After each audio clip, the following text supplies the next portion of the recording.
जय जगन्नाथ। जीव मुक्ति भागवत। ओम नारायण नमस्कृत्यं नर चैव नरोत्तमं देवी सरस्वती व्यासं ततो जयमुदीरयेत्। वेदानुद्धरते जगति वहते भूगोळमृद्बिभ्रते बिभ्रते।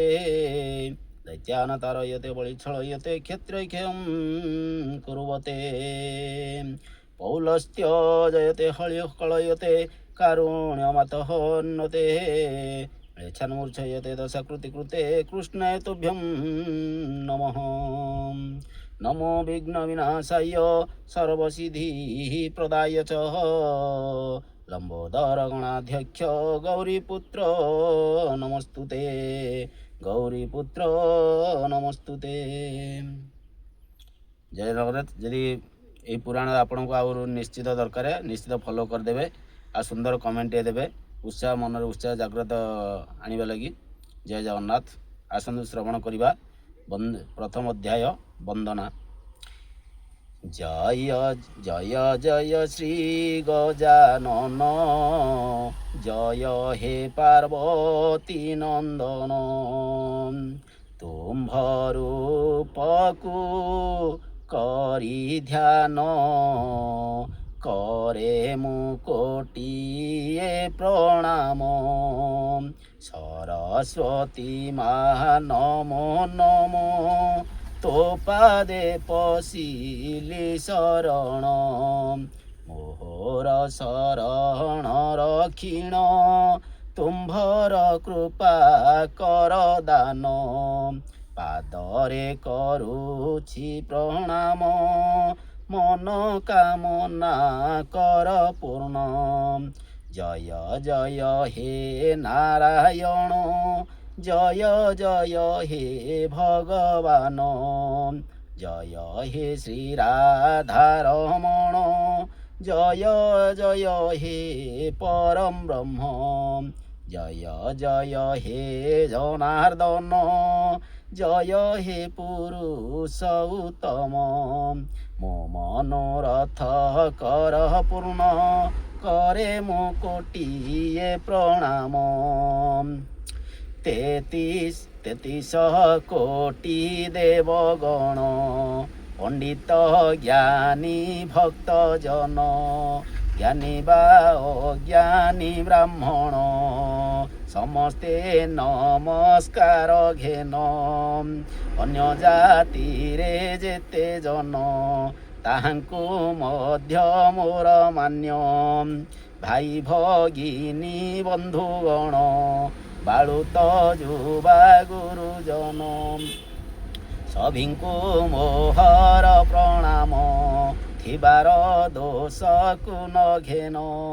गंड मूर्ख रे मु गणन पढ़ी नाही मु विद्यामान।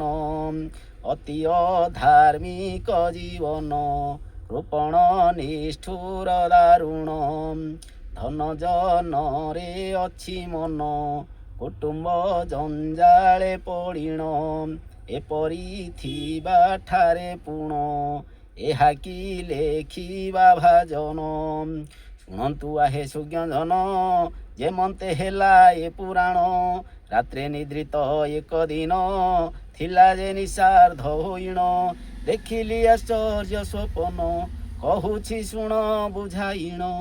जनेटी वृद्धर ब्राह्मण आसिले मोर सन्निधान।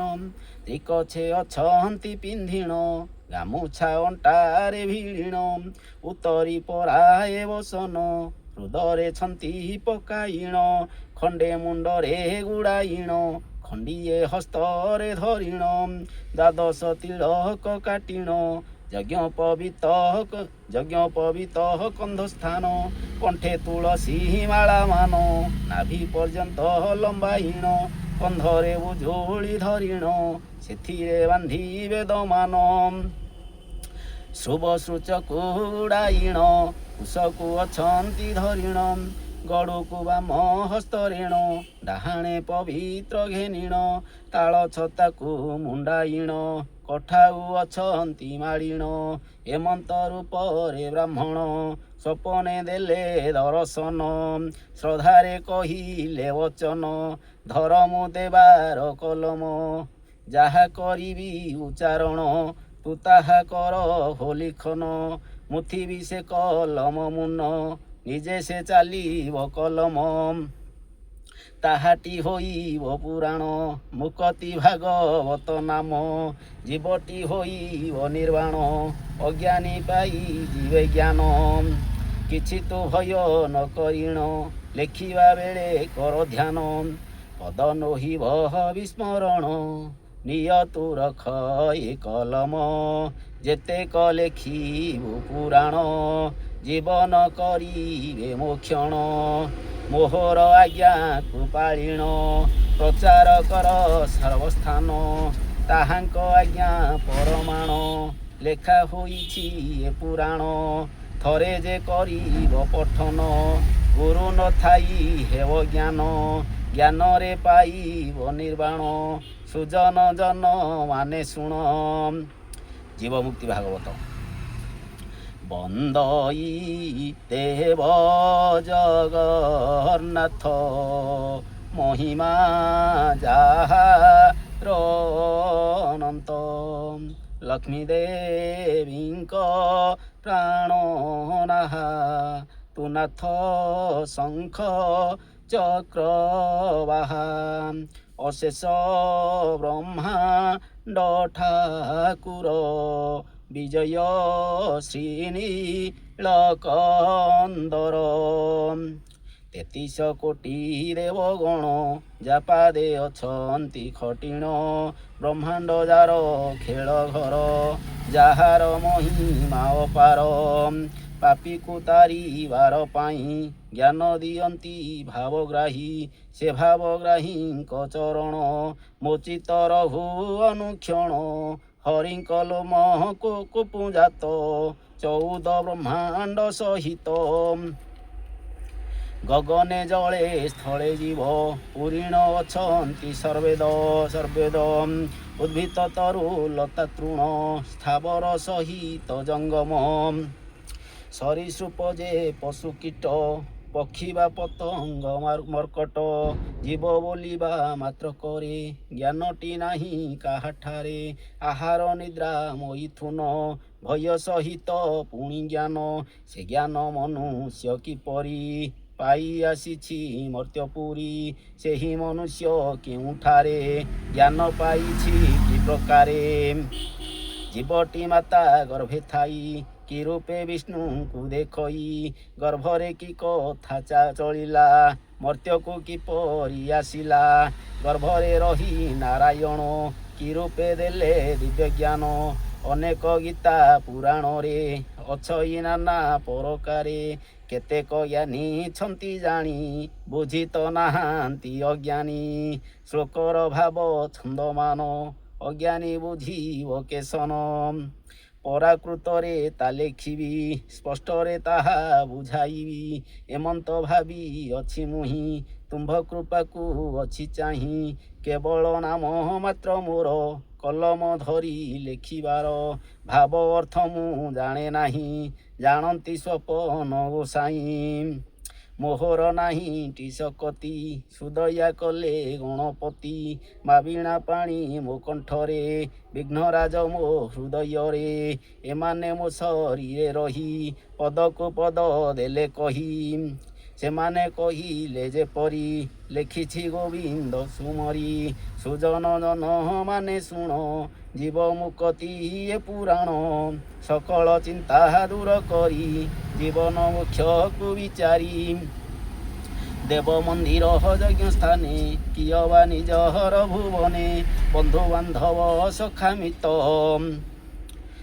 ଆବାଳ ବୃଦ୍ଧ ପରିଜନ୍ତ ବନ୍ଧୁ ବାନ୍ଧବ ସଖାମିତ ଆବାଳ ବୃଦ୍ଧ ପରିଜନ୍ତ ଜ୍ଞାନୀ ଅଜ୍ଞାନୀ ସଖାମାନ ସଭିଙ୍କୁ କରି ଆମନ୍ତ୍ରଣ ନ କରି ଧନ ଜନ ଚିନ୍ତା ହୃଦରୁ ଛାଡ଼ିବ ମମତା ପାପ ନ ପାଞ୍ଚି ଦୃଢ଼ ମନେ ବସି ବସାଇ ଏକ ସ୍ଥାନେ ହରିଙ୍କ ପାଦେ କରି ଧ୍ୟାନ ପଢ଼ିବ ଏ ମୁକ୍ତି ପୁରାଣ ଆଦ୍ୟରୁ ପ୍ରାନ୍ତ ପରିଜନ୍ତେ ପଢ଼ିଲେ ଜ୍ଞାନ ହେବ ଚିତ୍ତେ ଜ୍ଞାନ ହୋଇଲେ ପାପ ଛାଡ଼େ ଧର୍ମ ପଥରେ ମନ ବୁଡ଼େ ପାପ କରିଲେ ହୁଏ ଭୟ, ଭୟରୁ ଭକ୍ତିଟି ଉଦୟ, ଭକ୍ତିରୁ ମୁକ୍ତି ଜାତ ହେବ। ଏତିନି ଜୀବକୁ ତାରିବ ହିଂସା କପଟ ଅଭିମାନ, କୁଟୁମ୍ବ ଦ୍ୱାରା ସୁତ ଧନ, ଲୋଭ ମମତା ଷଡ଼ରିପୁ, ଉଦ୍ଧାର ହେବ ତାଙ୍କ ତାପୁ, ବୁଝିବ ଏ ମାୟା ସଂସାର, ହରିଙ୍କ ନାମ ଅଟେ ସାର। ହରି ନାମକୁ ଆଶା କରି କଳି କାଳରୁ ହେବ ପାରି, କଳିରେ ଆୟୁଷ ଅଳପ, ଜାଗ ଯଜ୍ଞାଦି ଜପ ତପ, ତୀର୍ଥ ଭ୍ରମଣ ଉପବାସ, ମହାତ୍ମା ଋଷି ବା ସନ୍ନ୍ୟାସ, ଏମନ୍ତ କଥା ଲୋଡ଼ା ନାହିଁ, ନାମ ଭଜନେ ମୁକ୍ତି ପାଇ। ସତ୍ୟ ତ୍ରେତୟା ଦ୍ୱାପରରେ ତପସ୍ୟା କରନ୍ତି କଷ୍ଟରେ, ଆହାର ନିଦ୍ରା ମୈଥୁନ ସକଳ ଛାଡ଼ି ବସିବନ, କୋଟିଏ ଲକ୍ଷ କି ହଜାରେ ବରଷ ତପ କଲା ପରେ, ଜୀବକୁ କରନ୍ତି କୃତାର୍ଥ, ନହେଲେ ଜୀବନ ବ୍ୟର୍ଥ। ଏକଳି ଯୁଗେ ତାହା ନାହିଁ, ଦଣ୍ଡେ ନିମିଷେ ଦିନେ କେହି, ଦୃଢ଼ରେ ଯେହୁ ନାମ ଧରେ, ନିଜର ଜୀବକୁ ଧରେ। ଏପରି ଯୁଗ ଛାଡ଼ିଦେବ, ଖୋଜିଲେ ଆଉ ନ ପାଇବ, ପୁଣିଟି ମାନବ ଶରୀର ପାଇବା ଆଶା ଦୂର କର। କଳିରେ ଜୀବଙ୍କ ନିର୍ବାଣ, କେମନ୍ତେ ହେବ ତାହା ଶୁଣ, ଦ୍ୱାପର ଯୁଗେ ଭାବଗ୍ରାହୀ, ଶ୍ରୀକୃଷ୍ଣ ଅବତାର ହୋଇ, ଭୂଭାର କରି ଉଶ୍ୱାସ, ସ୍ୱର୍ଗେ ଚଳିଲେ ପିତବାସ, ମିଳି ସକଳ ଦେବଗଣ, ଆନନ୍ଦେ ପୂଜିଲେ ଚରଣ, ଆମ୍ଭ ନିମନ୍ତେ କଷ୍ଟ କେତେ, ପାଇଲ ତୁମ୍ଭେ ଯାଇ ମର୍ତ୍ତେ, ପୁଣି ବୈକୁଣ୍ଠ ପୁରେ ଯିବ, କଳି ପ୍ରତାପ କେ ସହିବ, ପାପ ଯେ ହୋଇବ ଅପାର। କଳି ଭାଙ୍ଗିବ ମର୍ତ୍ତ୍ୟପୁର, ମର୍ତ୍ତ୍ୟରେ ଯେତେ ପ୍ରାଣୀଗଣ, କିପରି ପାଇବେ ନିର୍ବାଣ, ତାହା କହନ୍ତୁ ନରହରି, ଏହିଟି ସଂଶୟ ଆମ୍ଭରି, ଏମନ୍ତ କହି ପାଦ ତଳେ ଯାଇଣ ପଡ଼ିଲେ ସକଳେ, ଦେବଙ୍କ ବିକଳକୁ ଦେଖି କହିଲେ ସେ ତ ପଦ୍ମ ଆଖି, ଶୁଣ ସକଳ ଦେବଗଣ, ଭୟ ନ କର ତୁମ୍ଭ ମନ, ଅଛନ୍ତି ଜଗତର ପିତା, ଜାଣନ୍ତି ନିର୍ବାଣର କଥା, ତୁମ୍ଭକୁ ସେହୁ ଜ୍ଞାନ ଦେବେ, ସେ ଜ୍ଞାନେ ଜନେଟି ତରିବେ, ହେମନ୍ତ କହି ନାରାୟଣ କଲେ ସେ ବୈକୁଣ୍ଠ ଭୁବନ।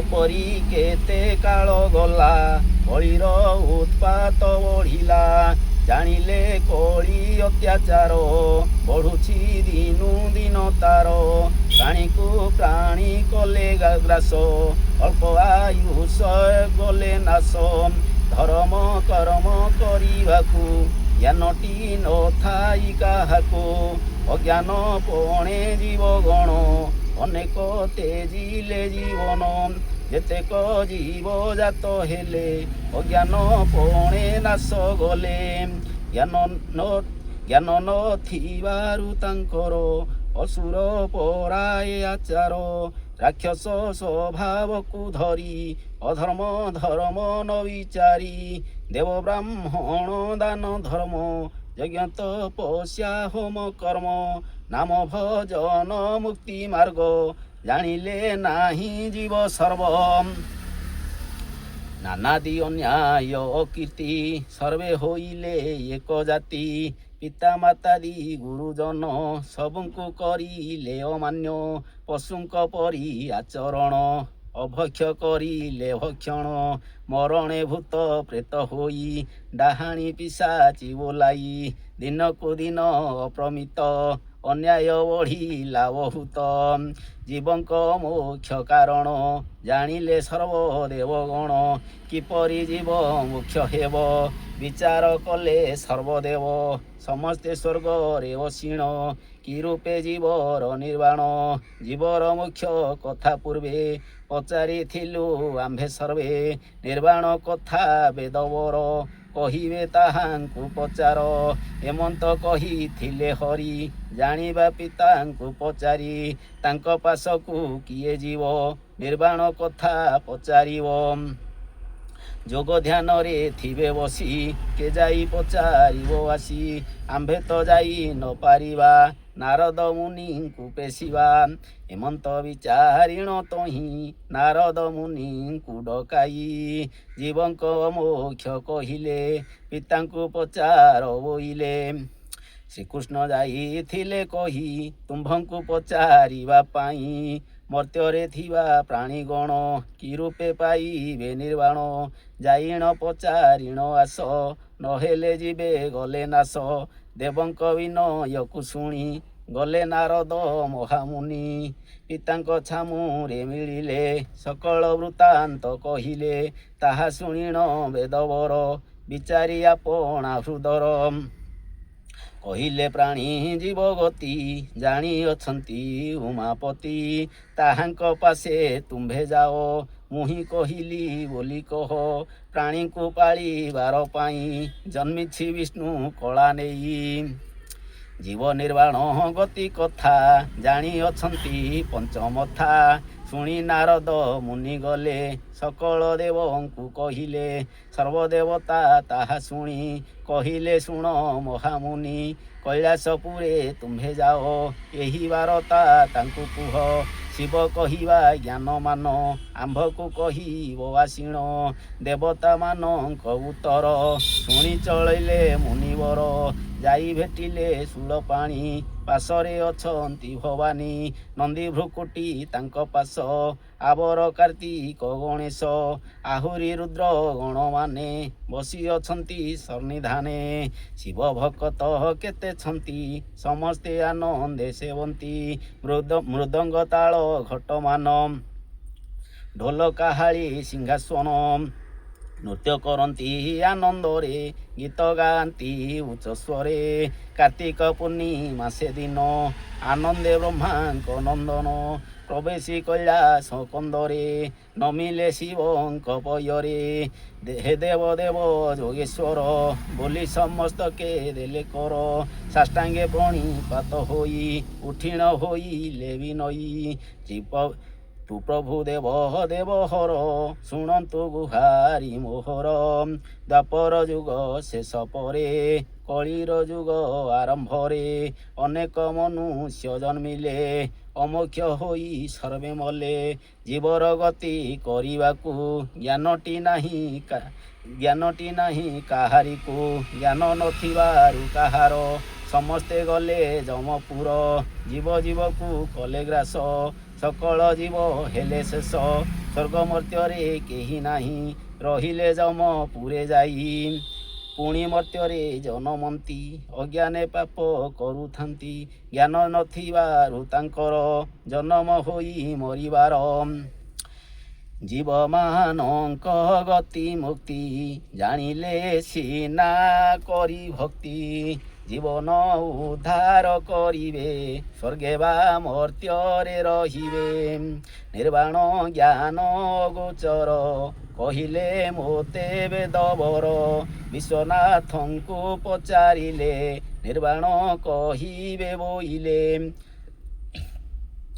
ମାତା ଗର୍ଭର ଜ୍ଞାନ କଥା ଜାଣିଅଛନ୍ତି ପଞ୍ଚମଥା ତାହାଙ୍କୁ ପଚାରତ ଯାଇ ତାଙ୍କ ବିନା କେ ଜାଣି ନାହିଁ ଏହା କହିଲେ ବେଦବର କହିଲି ଦେବଙ୍କ ପାଶର ତା ଶୁଣି ଦେବ ଗଣ ମୋତେ ପେଶି ଅଛନ୍ତି ତୋ ଅଗ୍ରତେ ତୁ ଜାଣିଅଛୁ ଗର୍ଭ ଜ୍ଞାନ ଆହୁରି ଜୀବର ନିର୍ବାଣ ତୋ ବିନୁ ଅନ୍ୟ ଜଣ କେହି କହିବା ଶକ୍ତି କାର ନାହିଁ ସେ ଜ୍ଞାନ ଯଦି ନ କହିବ ଅମୋକ୍ଷ ହେବେ ସର୍ବଜୀବ ସକଳ ଜୀବ ହେବେ ନାଶ ତୋତେ ଲାଗିବ ତାଙ୍କ ଦୋଷ ଏତେ କହିଣ ପାଦେ ପଡ଼ି ଉଠିଣ ଶିରେ କର ଯୋଡ଼ି ଉଭା ହୋଇଣ